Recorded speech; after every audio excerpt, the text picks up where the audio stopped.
As we all live longer, age really is just a number. But retirement is so much more than one. Your Metro Detroit Edward Jones financial advisors want to know what you want out of your retirement, so we can help get you there. Call us toll-free at 866-975-8655. Again, that's 866-975-8655 to schedule an appointment. Edward Jones, member SIPC.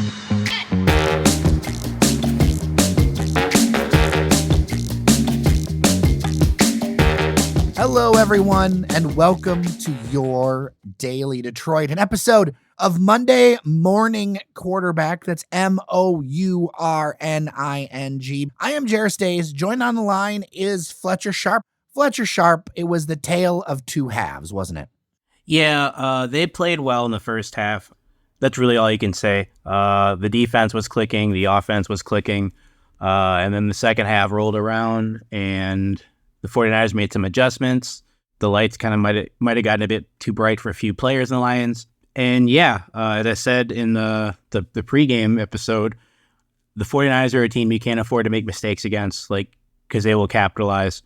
And they made some mistakes, and they promptly capitalized on all of them.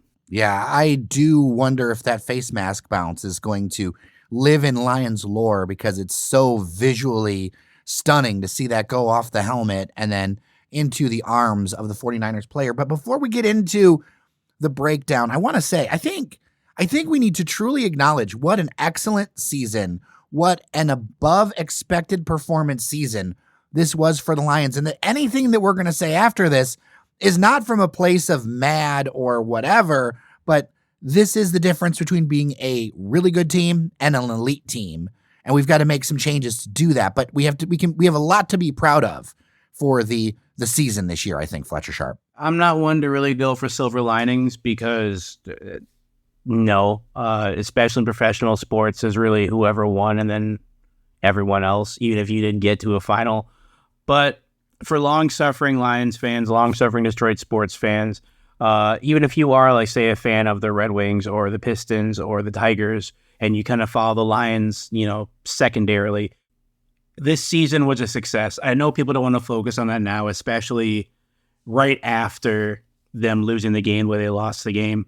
But given that the last time they were here in a position like this, whether it's a playoff game or winning a playoff game or even to the a lot of the people watching now were not alive. There are a lot of people coming into this weekend saying, watching the Lions play in a conference final for the first time in my lifetime. But just taking in the 2023-2024 season, a sad face, but a little bit of a smile with those tears. Because, if you are a fan of that organization and you are true blue, I'm not going to even say that that's me, because everyone can definitely knows that it's not. But if you are someone like that, it might sting to have this loss happen, but you have to take some small amount of happiness from what happened. Final four. It's a great performance. I think anything we say here going forward, I think for me anyway, it's what are the things we need to look at to go from where we're at now to being a team that does this on the regular, to being a team that, connects all the dots on a regular basis. Because look, this, as I said, tale of two halves.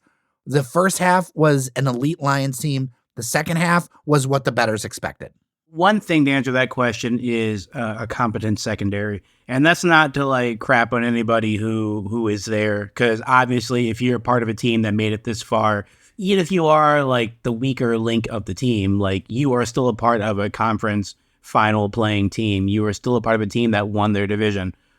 But it's going to cause some problems if Kendall Vildor is on the roster next year. It's going to cause a lot of problems if Cam Sutton is the cornerback number one next year. It's going to cause a lot of problems if C.J. Gardner-Johnson is still talking about opposing players and then proceeding to get the soul stiff-armed out of him. So, that has to be fixed. So secondary is first for you? For sure. I was watching the game against the Ravens against the Chiefs in the AFC, and I felt bad for their secondary because they were doing some tremendous coverage on the Chiefs receivers, but they were getting no pass rush. And as a result, Patrick Mahomes could sit in there and just wait and wait and wait. And once they made a mistake, the ball was out. And it's kind of the flip side of the Lions where like they would get some pressure on Brock Purdy. Not enough. They need to get another edge rusher, but they'd get some pressure. But he would throw up some Hail Mary type balls and they would magically find the receiver's hands. One I'm thinking of for sure is where he was scrambling around. They had him moving and he committed the quarterback cardinal sin or running to the left. He turned and threw a ball over his body back to the right. And you see so many defensive highlight tapes start with the quarterback doing that and the receiver trying to look for a ball and the defender coming out of nowhere, picking it off and going right to the house. But in this case, it found Travis Kelce perfectly, who pulled it down for a first down. So like, even with the pass rush not being as great as it was, they were doing enough to get some pressure to make him move. And just the coverage was not there to take these balls away. I mean, heck, he had literally 2 dropped interceptions. I don't mean like potentially, like I mean in the first quarter, Cam Sutton let a ball go right off his shoulder pad. And then, of course, the one you mentioned before with Kendall Vildor, yeah, he might have gotten pushed. Like, I'll admit he might have gotten pushed by Ayuk. But you're in the NFL, so this is college football. I would give you like, okay, like you might be there on like a biochem scholarship or something. You might be there because when you're done, you're going to be the world's best financial banker or something. But if you're in the NFL, like, no, you're there because this is the best career path you've chosen for yourself. So it was a freak play, but to let that happen where the ball actually strikes you with your hands up and does not end up in your hands, no, like that can't happen again. When it comes to the bigger keys to this game, missing so many tackles, like, is there such a thing as like a tackling coach, or do they need to feed them kneecaps too? I don't know what it is, but that tackling was awful. Yes, there are tackling coaches. They're typically not employed in the NFL because typically by that point, people have either decided they're going to wrap up, or if you're going to knock someone out, you're going to hit them so hard they don't bounce off you. But there are tackling coaches, there are tackling drills, there are plenty of things to get them right for that. It's just having to actually implement them in game. I think, and this is like a very big reach, so I know people are going to probably disagree, but I think the commercialization of Madden with their hit stick so long ago and like highlight reels being of people just getting laid out has really pushed back defenses in the way of like they want to make the big hit. They want to hit someone and like watch them just crumble up. And as a result of doing that, instead of putting your arms around them and trying to wrap and pull them down, you go for like the knockout shoulder charge hit. And if you don't land that hit, or if you don't wrap up all the way, someone just shakes you and now you're laying on the ground like a discarded t-shirt as they run away. So I agree tackling is a thing, especially with a team like the 49ers who have so many players who are great without contact, but they're great one-on-one, and like you have to swarm those players. You can't just go out there and expect to make a play. And it showed. There's a few times where Deebo Samuels was able to free himself, Christian McCaffrey was able to free himself, and yes, while these are all-pro type players, 1v1, no one's supposed to make you just go the other way. That's not supposed to happen, especially when you have the sideline to help you. So tackling is an issue, but I think for me, number one is fixing the secondary because it's a mess. All right, we're going to get into something that everybody's debating about, and I know that we have different feelings on it, but I want to start in a place of agreement, and we're going to talk about these field goal choices and field goals in general. But I want to start with a place where I think we can agree. I think we need a new kicker. If anything, if people are trying to blame Dan Campbell for not kicking those field goals, I'm not going to, but I will say I will blame him for taking a kicker this far into the season, and you don't trust him to make that kick. Yeah, 48 yards is not an easy kick. The 49ers kicker in his own home stadium literally missed a kick from 48 yards in the first quarter. So like that shows right there, the Lions, I'm pretty sure, are facing the same direction. It's not an easy kick. 48 yards, it seems like it because you see these people, these powerful legs, but like it's not the easiest kick. And if you can't trust your kicker to make that play in that situation, then he's got to go.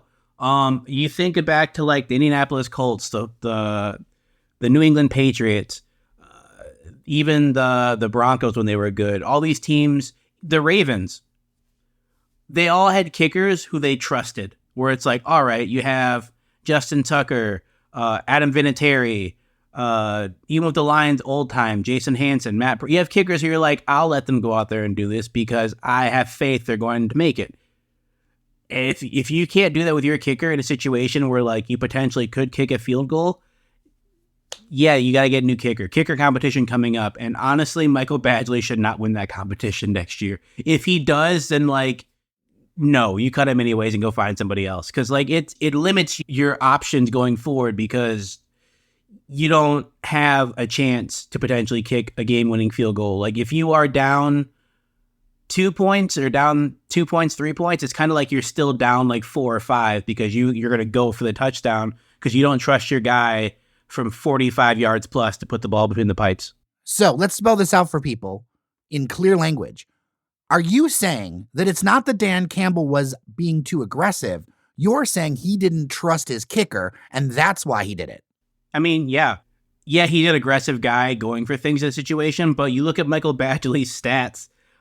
He's between 40 to 49 yards. He's 77%, which seems like a high number, but it's kind of like hockey goalies where you're like, this guy's save percentage is 90%. And you're like, that guy's a scrub. Yeah, that's not, 77% is not great. If that's 77%, mostly kicking in your domed stadium, not an outdoor field where wind can change things. So yeah, that makes you a little bit more nervous. And then you go even further and you go from 97 and up, he's kicking about 50%. And even lower than that, 50 yards up, he's kicking 9 of 20. So any kicker this season with more than 20 attempts from 50%, from 50 yards out, he's the worst. And it's like a pretty steep drop from like second worst to him. I think, in fact, the guy who's second worst isn't even on an NFL roster currently. So, like, yeah, it might have seemed like a kick where it's like they should send him out there. But if you follow the Lions this year, you've seen Michael Badgley kick from deep. You've seen him miss them. Did anyone else who was not a Lions? I'm saying I've put that caveat in there of a Lions fan because there are a lot of people who are like, just take the points. But also, I'm a Chargers fan. Like, so you don't understand. Like, it'd be me making a comment on Justin Herbert, and I don't watch the Chargers. Like, I only see them in this one moment. So if there's any Lions fans who truly trusted Michael Badgley after watching him this season, you are a trusting person, and I would like to borrow some money. I really do enjoy Dan Campbell. I think he's great for the organization. But I think that, and I will stand on this pretty strongly, sometimes a team needs to lose to win, and Dan Campbell is a very good coach, but he is not elite yet, and nor is this club. That an elite club doesn't do what they did. The difference is that little bit of fight, that little bit of iron sharpening iron, and playing really good teams and sometimes not coming up with it. That is part of that difference of these lessons to go from very good, a great turnaround story, to an elite team that is perennially contending, which is what these fans deserve, in my opinion. I mean, yeah, to that point. I mean, the 49ers made one mistake that game. Brock Purdy threw an interception that Malcolm Rodriguez had. And even on that interception, the Lions made a killer mistake that almost made things harder than they needed to be. Thankfully, they came down and scored with C.J. Gardner-Johnson trying to like make a cheap hit on Deebo Samuel, which I'm not of. But I will say, if you're going to take a cheap hit on someone, actually hit them. Don't like do one of those little soft fake out hits because it's a 15-yard flag either way. Like if you're going to take that penalty, which is a bonehead penalty, lay someone out. Like don't do it and be like, what did I do? Like be like, that was me, my mistake. But they made one mistake that game that I can really think of off the top of my head, and that was an interception. And the Lions capitalized. But the Lions made multiple mistakes. And I'm not even going to talk about the fourth down situation people are talking about. On that, well, I will mention this. On that one of the fourth downs, Josh Reynolds drops a ball. They come down and score. The following possession, Jahmyr Gibbs runs to the wrong side of the quarterback, gets a little rattled in the hole, promptly fumbles the ball. They score immediately right after that. Next possession, they come down. Josh Reynolds has another drop on third down. They come down right after that and score. So like it's moments where like when you feel you need to score, going and getting a score, because the good teams can figure out a way to do that. And here's one thing that I'm really glad did not happen at all, or at least I haven't heard about it yet. No one talked about the referees. We do not know the referees' names in this game at all. And I can take some solace that there's not going to be a corner of the fan base who's like, oh my God, the refs screw. The refs didn't do anything this time. Literally, you punched someone in the face the entire first half, and they came back and punched you back, and you didn't have an answer for it. And it stinks. Those are growing pains. Watching that face mask bounce was so heartbreaking because that was the kind of moment where you're like, oh, maybe the fates are intervening in this one and the momentum's going to change. That was one of the hardest things to watch. And I just hope that doesn't live in, it may actually, I hope that next year we're successful so that doesn't live in Lions lore and infamy of like, oh, it was all until they hit the face mask and, and we didn't come back for 20 years. Like, I don't want that to happen, I mean, it's going to live in Lions lore regardless. I mean, the Patriots are an organization who've won a lot of Super Bowls recently. And they see the Giants, they still have that David Tyree catch against his helmet. So like, and the Giants haven't really been back ever since then. I mean, they have another Super Bowl after that, but they've just fallen off a cliff.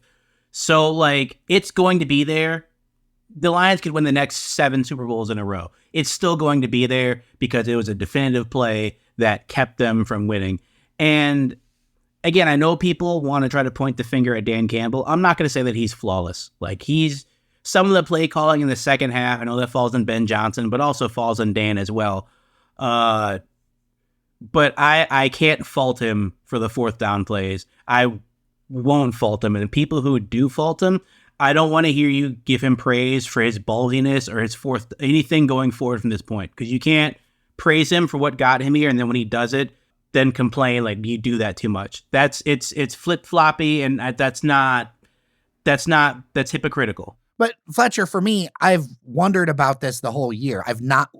I think that it's good to be aggressive, but there's a difference between aggression and blind aggression. Now, the putting in there and thinking about the idea of Michael Badgley just not being good changes that equation a little bit, right? If you're going to say that, well, I don't really have a good kicker, that changes that equation a little bit, and I think is going to push you a little bit more towards the aggression.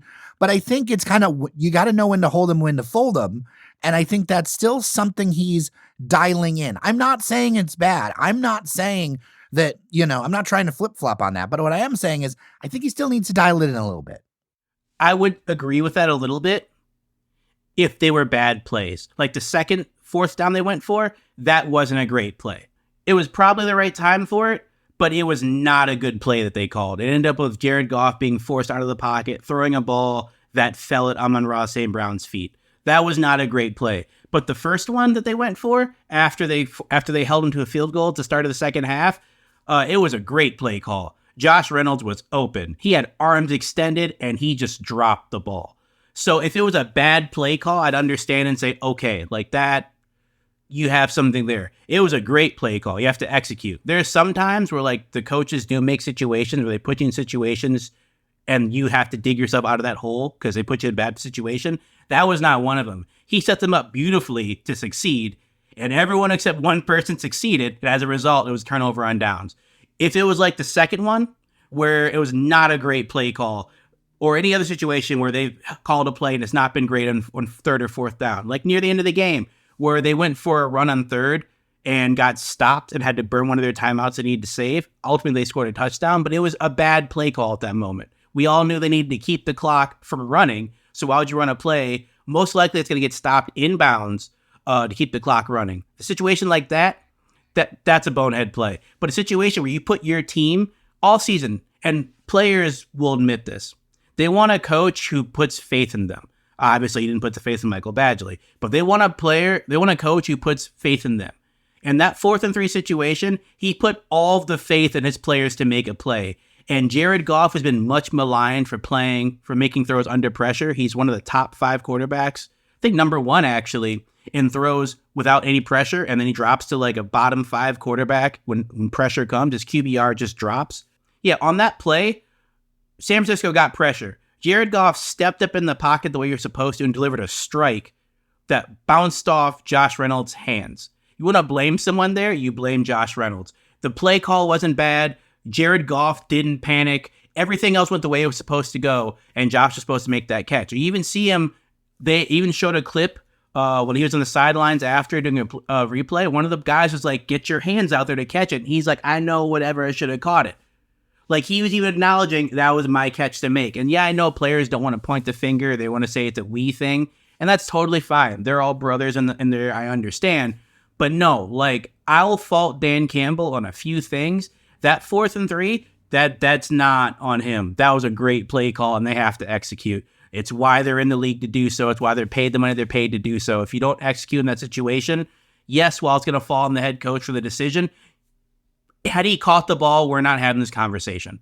That's the thing. That's the thing where I'm saying, like, I understand the play here. If he catches it, we're not having the conversation. If Michael Badgley makes a field goal, we might still talk about why they didn't go for it. They lose. If he misses the field goal, they might talk about why they kicked the field goal there. If Josh Reynolds makes this catch, this conversation is null and void. And I think that's something that everyone fails to realize a lot of people fail to realize, at least, when they talk about, like, well, why'd he go? Because he catches it. It's a first down. They're probably marching down there to at least get some sort of points at that regard. If he misses a field goal from long, which he's shown ability to do, especially if this is one of the zones where he's really not good from this distance, you then talk about, why'd you put faith in this kicker who's not been good all season? Why'd you do? I understand why you did it. I know the result isn't what people wanted, but you can't ask for someone to do something and praise him for doing that thing, and then all of a sudden, when it doesn't work out, say, look, you shouldn't. No, that's not how that works. Before I let you go, I feel like we have to address it because people are going to talk about it. Jared Goff, what do you think the Lions should do? He had a rough game yesterday. It was not a great performance from him. And I will chalk it up to a little bit of him, again, having some happy feet as they got down late and they set more pressure. Part of it, again, before that point, was some of the play calls were just not to his strengths. Some of it was drops that occurred, and I feel like they shouldn't count drops on the quarterback, but I mean, that's whatever. As of now, he's the best option. He's shown to be like a capable quarterback. Going into the game against the 49ers, including the playoffs and regular season, he led the league in passing yards. He's not a scrub. Jared Goff didn't cost them that game yesterday. He didn't make any back-breaking interceptions that, ended the game for them. He didn't necessarily have a great game, but they did not lose because Jared Goff, lost in the game. He's a game manager for sure. Like, I'm not going to go here and say he's at the level of Elway or Manning or even Mahomes to the same degree. But for looking out there, if anyone can name a free agent quarterback coming up that's better than Jared, had a better year or two than Jared Goff, or a rookie who they think the Lions can actually draft, who should start over Jared Goff. I don't want to hear Hendon Hooker either, because while I was happy with that pick, Hendon Hooker is still trying to get healthy enough to play all of the way.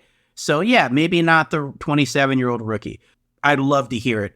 But yeah, as of now, I think Jared Goff is the best choice there. So with Jared Goff, the key is, to me, and I think he is the best option, and doing a contract extension I think is a wise thing to do, but I think you just have to settle into the fact that he is not a mobile quarterback and that you have to continue to invest in your O-line. You cannot let that slip in any way, whether it's injuries or whatever. You have to say, okay, I also need to keep putting money into that O-line.